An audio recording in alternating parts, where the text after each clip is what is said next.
नमस्कार नीमच टुडे में आपका स्वागत है। हमारे खास कार्यक्रम सुबह सवेरे में हम पहुंचे हैं जावद विधायक पूर्व मंत्री ओम प्रकाश सकलेचा जी के निवास पर। जी हाँ, वे जावद से करीब 20 किलोमीटर दूर नक्षत्र वाटिका में रहते हैं। सुबह खेती करते हैं, गायों को चारा डालते हैं और उसके बाद उनकी दिनचर्या लोगों से मिलने से शुरू होती है और फिर दिन भर वे समाज सेवा और विकास के कार्यों में अपना ध्यान देते हैं। तो आज हम उनका दिन भर की दिनचर्या को जानेंगे, साथ ही उनके द्वारा जो किए जा रहे प्रोजेक्ट्स, जो अमल में लाए जा रहे कार्य, उनके संबंध में सवाल जवाब करेंगे। भाई साहब, सुबह सवेरे में आपका स्वागत है। सबसे पहले तो देखा कि आप कितना दूर जावद से यहाँ पर निवास करते हैं। 8 किलोमीटर 8 किलोमीटर 20 किलोमीटर नहीं, हम लोग 20 किलोमीटर से आए। हम लोग 20 किलोमीटर से, इसलिए तो कितना दूर आप निवास करते हैं, फिर भी देखा कि आपकी दिनचर्या बड़े हटकर है। किस तरह से शुरुआत करते हैं? कि मैं सुबह 5 बजे 5 बजे उठ के अपने टेबल में 6 बजे से मैंने जनता से चर्चा करना शुरू। मतलब सुबह 6 बजे खाना शुरू हो जाता है? 6 बजे से मेरे यहाँ आ जाते हैं। कभी भी कई लोग आते हैं, कोशिश ये रहती है।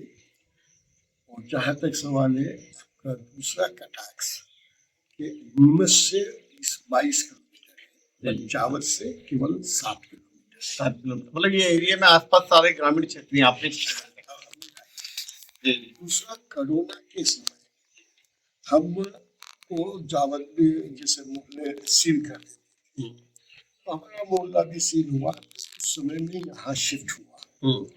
फिर यहाँ का वातावरण देख मुझे ऐसा लगा कि यहाँ रहना ज्यादा उपयुक्त होगा, क्योंकि नेचर के पास और स्वस्थ शरीर के लिए स्वस्थ मन और दोनों की जो जरूरत है, उसमें मुझे यहाँ बहुत ज्यादा मानसिक रिलैक्स मिला। ये प्रकृति की वादियाँ आप व्यू देख सकते हैं।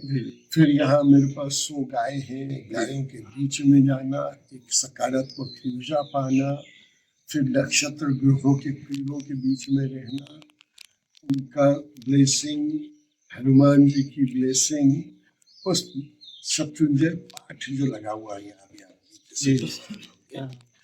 जहाँ जैन समाज के तीर्थंकरों को ज्ञान मिला, उस पाठ भी जो यहाँ है, तो उन सबके बीच में प्राकृतिक, आध्यात्मिक और शारीरिक तीनों सुख और साथ में समाज तो चूंकि ग्रामीण सेक्टर वाले ज्यादा कंफर्टेबल है। हो सकता है जावद वालों को 7 किलोमीटर दूर लग रहा है, लेकिन अठाना वालों को बिल्कुल सड़क क्रॉस की और अठाना से आ गए। तो अलग अलग प्लस माइनस है। ऑफिस में दिन में जाता हूँ। एक जनप्रतिनिधि अपने आसपास बहुत सिक्योरिटी रखता है, मंत्री भी रहे, वो घने जंगल में अकेले रहते हैं, ज्यादा सिक्योरिटी नहीं, कोई डर या भय ऐसा कुछ? देखिए, जंगली शेरों से ज्यादा शहरी शेरों से बचना पड़ता है। और रही बात, मैं मंत्री भी था, तो मैंने यहाँ से सामान्य व्यक्ति कोई भी कभी मेरे यहाँ कोई रुकावट नहीं है किसी के लिए आने जाने। और कोई व्यक्ति सुबह 6 बजे से 10 बजे तक बिना अपॉइंटमेंट के मैं जब भी यहाँ रहता हूँ सबसे मिलता हूँ, कोई रुकावट नहीं। 2003 से पहले ओम प्रकाश सकलेचा उद्योगपति थे। दिल्ली में बड़ी बड़ी मीटिंगें लेते थे, बड़े बड़े लोगों के साथ उठना बैठना था। फिर अचानक राजनीति की तरफ रुख कैसे हुआ? 99 में पिताजी के स्वर्गवास के बाद तुरंत लोकसभा का चुनाव आया। लोकसभा के चुनाव के समय अटल मेरी बहुत पुराना परिचय था बचपन से। मेरे स्कूटर पे वो कई बार मैं दिल्ली 74 में मेरे पास स्कूटर कई बार घूमते थे। इन्हें बुलाया, उन्होंने मुझे बहुत ज्यादा आग्रह किया। मेरे उस समय मेरा राजनीति से कोई कंसर्न नहीं था, नीचे की राजनीति से, जितना मैंने अनुभव किया था गुटबाजी, वो उससे मैं बहुत नाराज था। मैंने अपनी नाराजगी भी जाहिर करी और ज्वाइन करने से एक बार अपने आप को दूर रखने की बात, पर उनका आग्रह और उनके बाद कुछ और लोगों के दबाव के कारण 99 में मुझे राजनीति ज्वाइन की।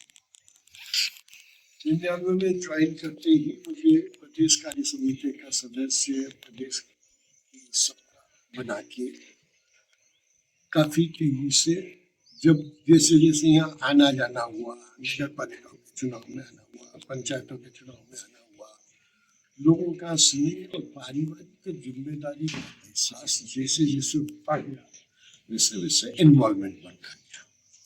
वास्तविकता ये भी थी कि पहले चुनाव के बाद मेरी मंशा भी नहीं थी, लेकिन कुछ अभिन्न मित्रों के जरूरत से ज्यादा आक्षेपों के कारण और पारिवारिक जुड़े हुए पीढ़ी दर पीढ़ी के कारण मुझे यहाँ रुककर सेवा का एक नया आनंद का अनुभव हुआ। जब हर एक बात है कि जब मैं बड़ा उद्योगपति था, नोएडा का पहला एंटरप्रेन्योर था, नोएडा की शुरुआत इमरजेंसी में पहली फैक्ट्री के रूप में मेरी हुई। मैं 19 साल का था तब मैंने फैक्ट्री शुरू की। मैं फर्स्ट ईयर की परीक्षा देके सेकंड ईयर मुझे नाइट शिफ्ट कॉलेज में जाना पड़ा, क्योंकि तब तक मैंने फैक्ट्री लगा ली। तो एक टफ ट्रेनिंग इमरजेंसी के कारण, जैसी इमरजेंसी लगी मुझे कॉलेज से विड्रॉ करना पड़ा, परिवार का पालन भी चिंता करनी पड़ती है। तो मैं तो बोलता हूँ, मैं इमरजेंसी का बाई प्रोडक्ट जीता जागता आपके बीच में बैठा। जिसने कॉलेज छोड़ के नाइट शिफ्ट में कॉलेज सेकंड ईयर में करके काम शुरू कर। तो इसीलिए मैं कई बार बोलता हूँ, मैं समाज और इकोनॉमिक्स विकास के रूट्स और केवल सकारात्मक सोच, उन 4 बिंदु पे अपना लाइफ केंद्रित कर। मुझे वो राजनीति, इसको फंसाना, इसको उठाना, इसको ये करना, जो कई बार कुछ नेताओं की मजबूरियों में करते हैं, मैं उन सबसे दूर रहा। तो मुझे वो आती ही नहीं है। तो मैंने केवल विकास 10 साल, 20 साल, 30 साल बाद के हर शहर को देखने की आदत, और उसी आदत को ध्यान में रखते हुए विकास पे फोकस कर दिया। 3 से 4 साल बाद ये अनुभव हो गया। 3 साल में तो 2005 में मैंने सब फैक्ट्रियां बंद कर दी, क्योंकि जब मैं उस जीवन में जीता था, भौतिक सुख बहुत था। 7 स्टार होटलों में, 5 स्टार होटलों में रहना, हवाई जहाज से ट्रेवल करना, सब लग्जरी मेरे पास थी। लेकिन यहाँ जो आत्मीयता और जो स्नेह मिला, उसने भौतिक सुख से मानसिक सुख की तरफ।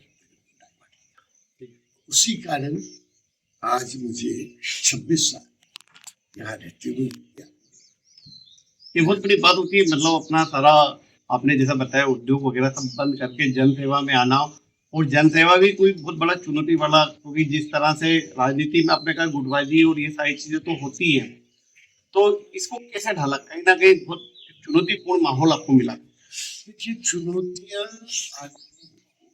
तो चीज की तरफ हासिल करती है, या तो सिलेंडर हो जाओ या फाइटर बन जाओ। सिलेंडर होना मेरे जीवन में, मैं जब 17 साल का था तब से मैंने चैलेंज को स्वीकारना सीखा। एंटरप्रेन्योर स्किल, कई बार लोग सोचते हैं एंटरप्रेन्योर का मतलब धोख है। एंटरप्रेन्योर स्किल ये होती है कि हर जगह, हर विषय में अपने आप को नएपन में ढालते हुए, हर चैलेंज को चैलेंज के रूप में स्वीकारते हुए आगे बढ़े। तो चैलेंजेस बहुत आए मेरे खिलाफ, मेरे पार्टी के जिलाध्यक्ष को चुनाव लड़ाया गया, मेरे खिलाफ सब तरीके की बातें हुई, लेकिन जो आत्मीयता 3 पीढ़ी की थी, उसने मुझे इतना बड़ा शील्ड दिया। उसके कारण शायद इसमें लगातार 5 बार एक ही सीट से जीतना से ज्यादा वाले शायद 7-8 आदमी हैं। इससे ज्यादा पूरे मध्य प्रदेश की लीडरशिप में नहीं है आज। तो एक ही सीट मतलब आपकी जो ये कहा जाता है सामान्य भाषा में एंटी इनकमेंसी, सामान्य भाषा में अंतर्विरोध या आइन कई बातें कही जाती है। थोड़ा सा हिंदी के कई शब्दों का चयन अभी भी कमजोर है। इन सब के बाद भी मैं बैठा हूँ। अच्छा, वैसा ओम प्रकाश सगलेचा की लीग से अलग हटके काम करने की जावद से जापान तक पहुंचाने का आपने एक सपना देखा था और शिक्षा के क्षेत्र में जावद को अलग बनाया, ये कंसेप्ट कहाँ से लाया? पहले सुधार जापान तक सोचा नहीं करा। नहीं वो 15 बच्चे वहां रह के आए। जापान के एमएलए एमपी सबसे बड़े हॉस्पिटल चेन के मालिक डॉक्टर्स को यहाँ बुलाया गया, यहाँ की समाज का उनका इंस्ट्रक्शन हुआ और अभी कुछ बच्चे जापानीज भाषा सीख कर 12th पास आउट सरकारी स्कूल के बच्चे जापान ग्रेजुएशन के लिए जा रहे हैं। इस बार जा रहे हैं। फिर 3 बच्चों का तो एडमिशन हो गया, ऐसा मुझे फीडबैक है। उनकी पूरी स्पॉन्सरशिप, उनका पहले सेमेस्टर का पैसा, उनके 3 महीने के वहां का रहने का खर्चा और हवाई जहाज का टिकट, इसकी व्यवस्था मैं कर रहा हूँ क्योंकि वो उस वर्ग से हैं तीनों बच्चे जो यहाँ से भोपाल तक का टिकट का खर्चा भी नहीं कर पा रहे हैं।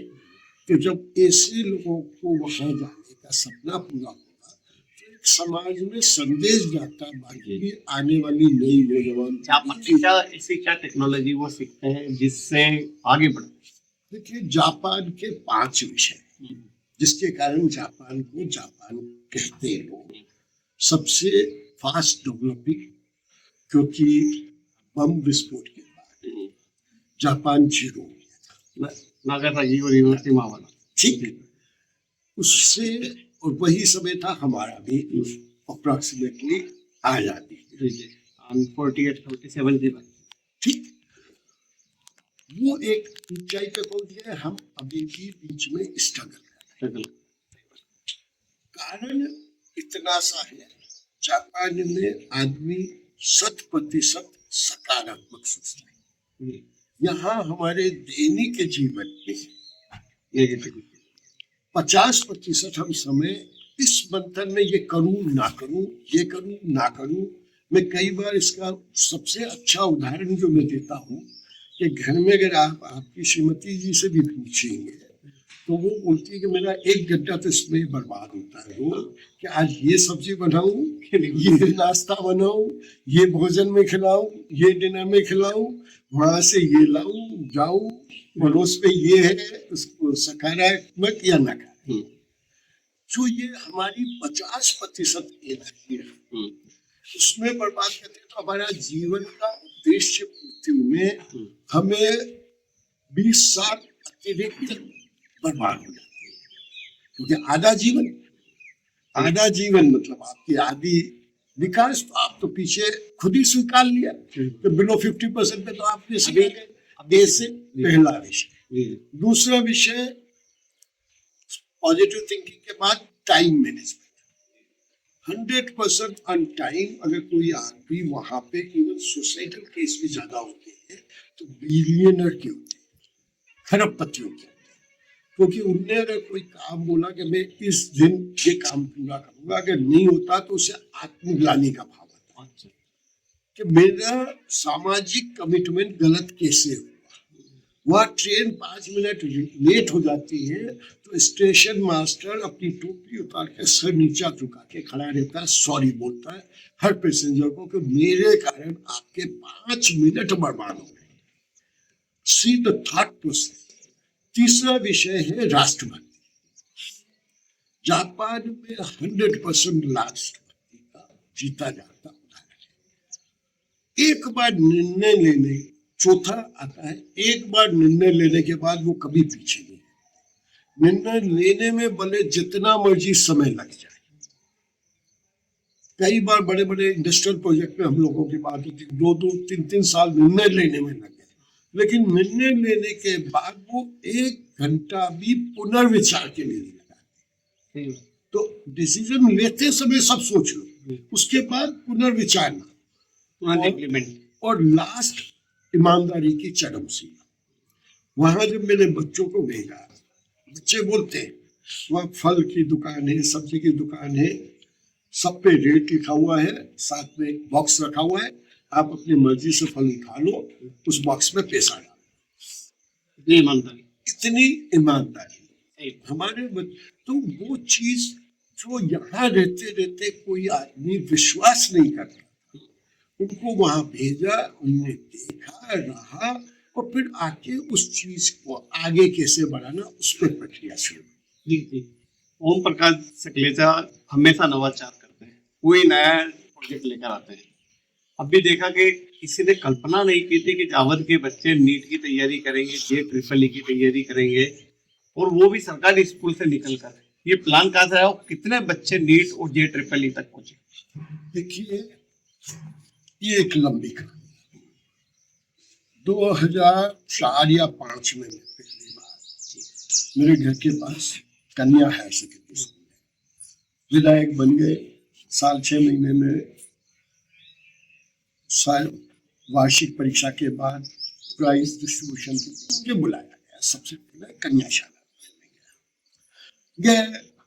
1 या 2 बच्चियों ने पूरी विधानसभा में कुल मिलाकर 4 या 5 बच्चों के अबव 75% नंबर आए। सामान्य जो पति था, बच्चा आया, केवल सर्टिफिकेट मुझे उचित नहीं लगा, जेब से 5,000 रुपये निकाल के दे दिया। बच्चों ने सवाल पूछा कि अगली बार हम ज्यादा आ गए तो क्या होगा साहब?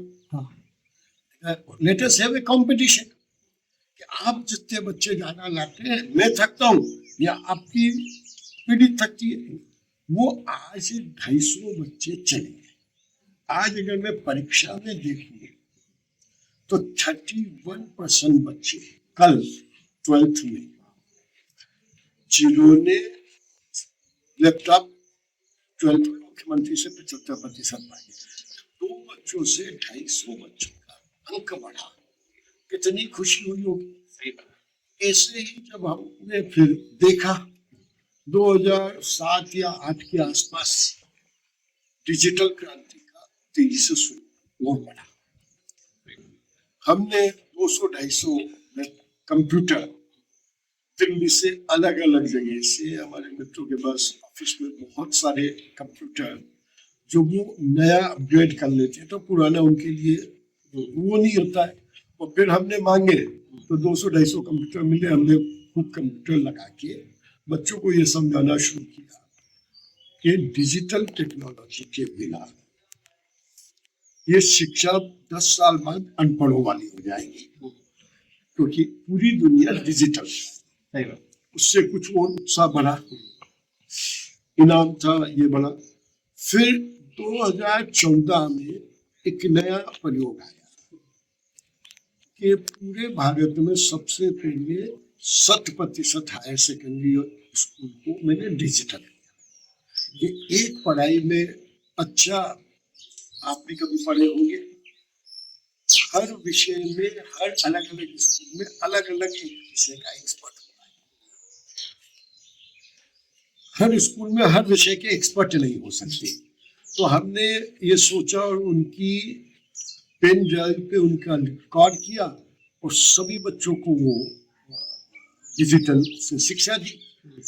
तो 2 चीजें हुई। एक चीज हुई कि बच्चे की रिटेंशन, याद रखने की क्षमता 2 गुनी हो गई, क्योंकि केवल सुनता था भाषण। तो रिटेंशन किसी भी हालत में, आप मनोवैज्ञानिक डॉक्टरों से, PhD वालों से पूछेंगे, सुनने पे 30% से ज्यादा रिटेंशन बहुत कम, 1% या उससे भी कम बच्चे कर पाते। सुनने और देखने से 60% हो जाते।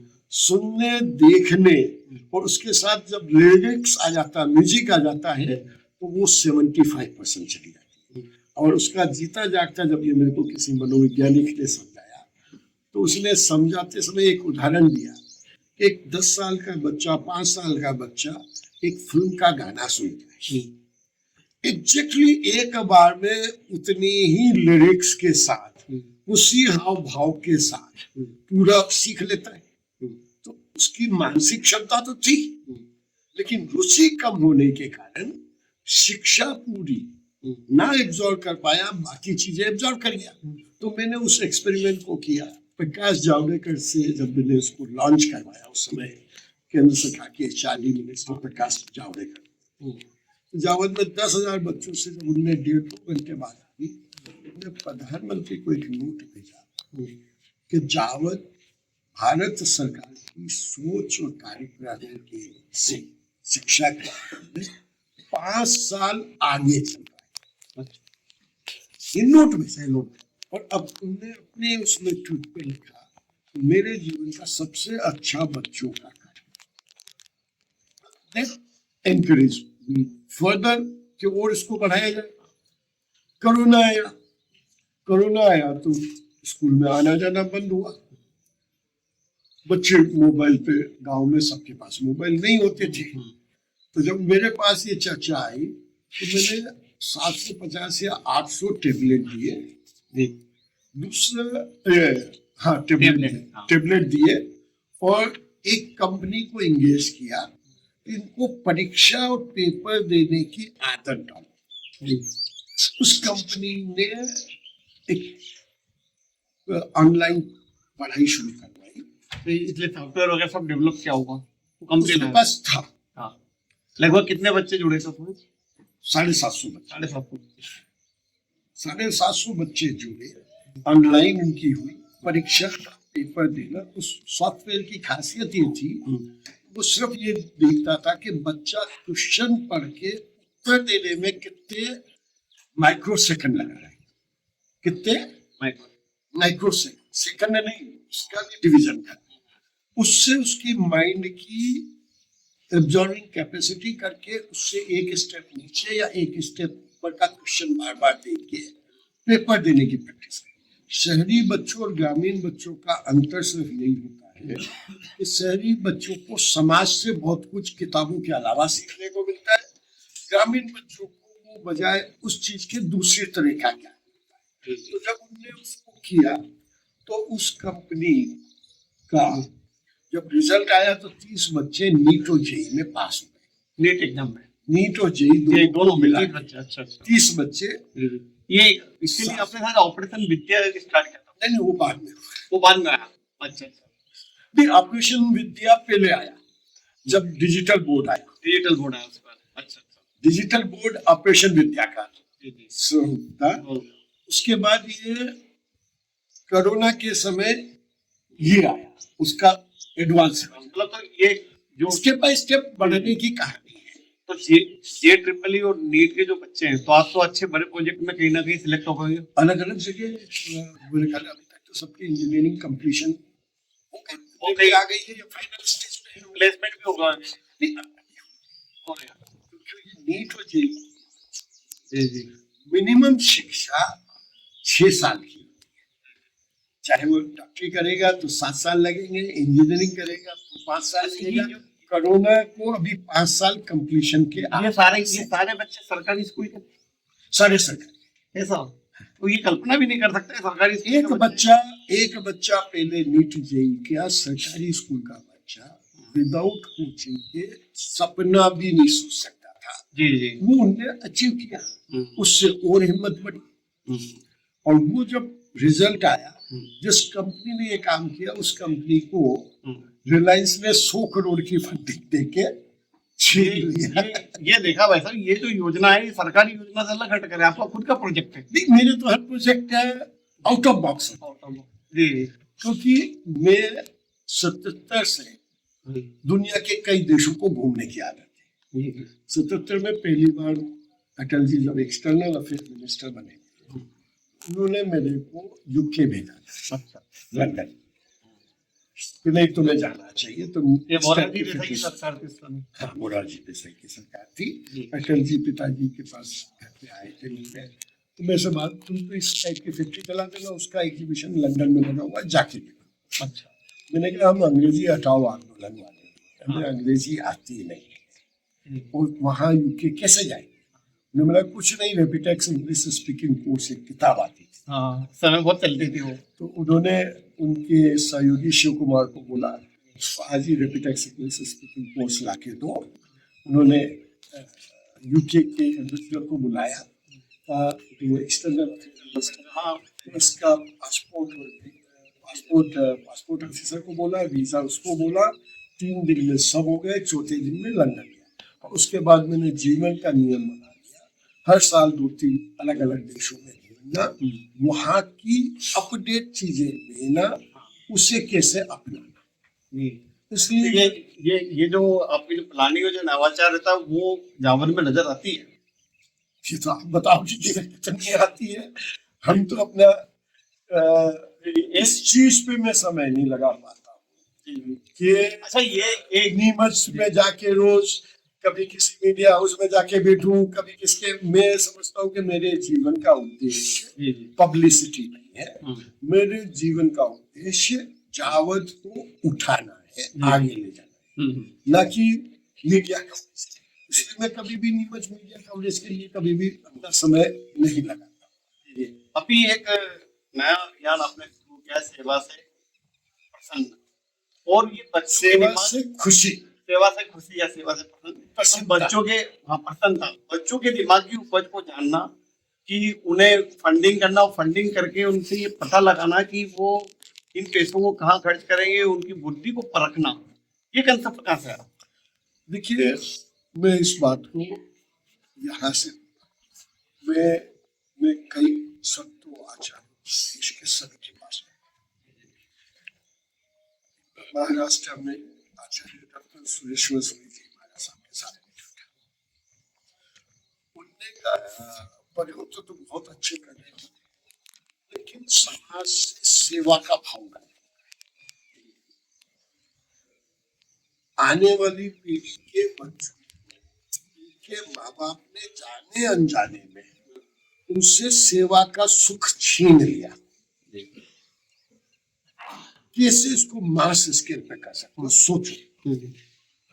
फिर कुछ लोगों से बात हुई, अलग अलग मित्रों से बात हुई, वहां से बातें हुई। उन बातों के बाद वो लाइन मेरे समझ में कि मेरे दादाजी जब मैं 12 साल 13 साल का था, मेरे को पिताजी ने कहा के साथ 15 मिनट सप्ताह में 6 दिन बैठोगे तो एक चवन्नी तुम्हें पॉकेट मनी, दुकान कपड़े की दुकान पे मैं बैठता था जाके, एक चवन्नी मुझे पॉकेट मनी मिलती थी और एक चवन्नी सेवा के लिए मिलती थी। इससे तो कुछ भी काम कर। तो मुझे अपना बचपन याद आया, सुख तो बहुत मिलता था। एक नई आदत मैंने तो जाने अनजाने में लालच से सुख पाने का प्रोसेस मुझे सिखाया था मेरे पिताजी और मेरे पूर्वजों ने।